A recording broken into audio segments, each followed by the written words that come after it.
মায়ের কাছে নিয়ে যেতে পারিনি গো। আজ জেল থেকে বেরিয়েই আমি তোমার বাবা মায়ের কাছে গিয়েছিলাম। আরে মেয়ের জন্য কাঁদতে কাঁদতে দুজনের চোখ প্রায় অন্ধ হয়ে যাচ্ছে। আর কদিন চলে গেলে তারা বোধহয় আর দেখতেই পাবে না। তাহলে আমাকে এক্ষুনি নিয়ে চলুন মামা, এক্ষুনি নিয়ে চলুন। না না মাধবী না, তুই ওর কথা বিশ্বাস করিস না। ও যা বলছে সব মিথ্যে।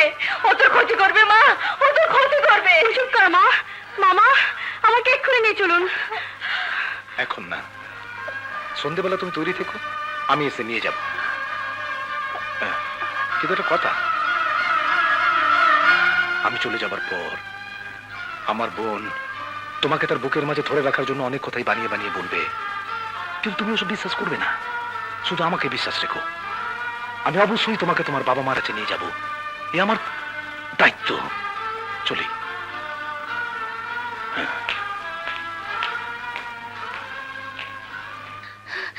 মাধবী, তুই ওর কথা বিশ্বাস করিস না। ও একটা শয়তান, মিথ্যেবাদী, ছেলে ধরা। মা, উনি চলে গেলে তুমি এ কথা বলবে, উনি তাই বলে গেছেন। ওরে না না, তুই আমার ভাইকে চিনিস না। চুপ করো মা, তুমি এমন আমি আগে জানতাম না। বাবা মাকে একটিবার দেখার জন্য আমার মনটা কেমন করছে তা আমি তোমাকে বোঝাতে পারবো না।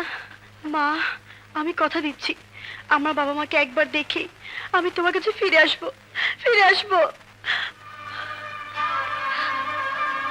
খোদা, এই ষড়যন্ত্র থেকে তুমি মাধবীকে বাঁচাও, বাঁচাও খোদা।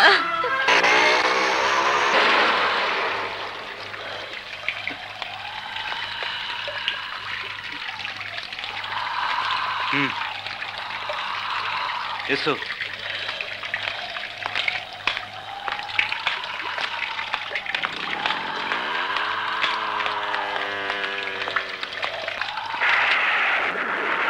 এসো।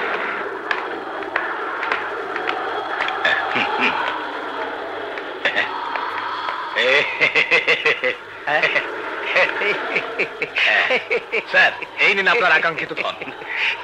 একেবারে খাসা জিনিস। আমি তাহলে চলুন। যাও যাও। কোথায় যাচ্ছ সুন্দরী?